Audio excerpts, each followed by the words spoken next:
इनकी तपस्या, इन्होंने तपस्या की, ये इनका कोई पुत्र नहीं था, इन्होंने भगवान की तपस्या की और तपस्या करके जब तपस्या पूरी हो गई, भगवान इनके सामने प्रकट हुए तो भगवान ने कहा कि भक्त वरदान मांगो, तुम्हारी तपस्या से मैं प्रसन्न हूं।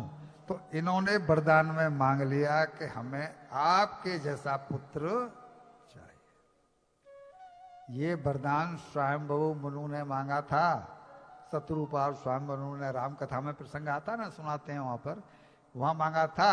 और तब भगवान राम जी के रूप में पैदा हुए और लक्ष्मी जी सीता जी के रूप में अवतरित हुई। तो इन्होंने यही मांग लिया। अब ये कहते हैं कि मेरे जैसा तो कोई दूसरा है नहीं, तुम्हारी तपस्या खाली जा सकती नहीं। भगवान ने बोला हुआ है, तुलसी जी ने भी खूब ठोक ठोक के कहा हुआ है कि तुलसी प्रभु श्री राम को रीझ भजो या खीज, फल देगा ही देगा, उल्टा सीधा उगत है खेत पड़ेगा। किसान कहता है कि मैंने उल्टा डाला, चित्त पड़ा है, पट्ट पड़ा है, मैं ये नहीं देखता, मेरे पुरखे काट के ले गए, मैं भी काट के ले जाऊंगा। भगवान का भजन व्यर्थ नहीं जा सकता।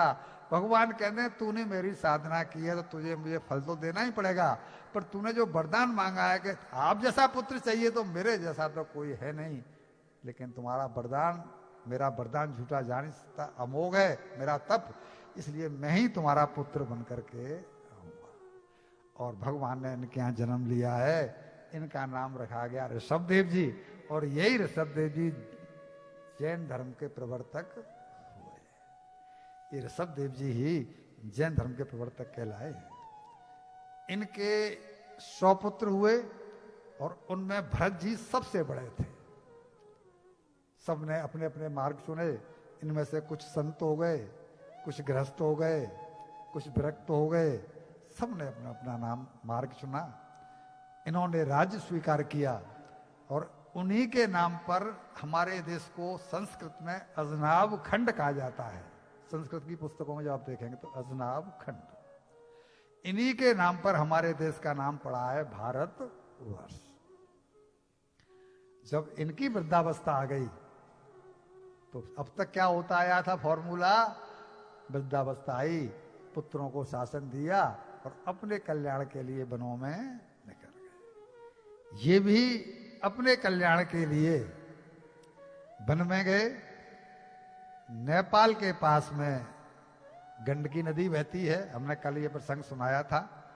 और गंडकी किनारे, नदी के किनारे है पुलहाश्रम। उस आश्रम में जाकर के कुटिया बनाई और कुटिया बनाकर वहां परमात्मा का भजन करने लगे। अब हमारा प्रश्न आपसे, घर पर भजन नहीं कर सकते थे?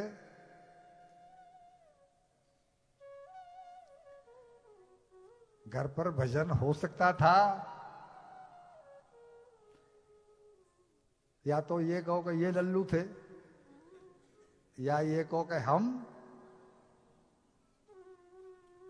3 रूम का फ्लैट होगा, 4 रूम का फ्लैट होगा, पोता कहेगा मैं कार्टून नेटवर्क देखूंगा, बहू कहेगी कि मुझे वो देखना है, सीरियल आ रहा है। भजन कब करोगे, कैसे करोगे, कहां करोगे? बोलोगे तो अपमान सहना पड़ेगा। तो क्या करते हैं हम बूढ़े कि भजन को ही छोड़ देते हैं।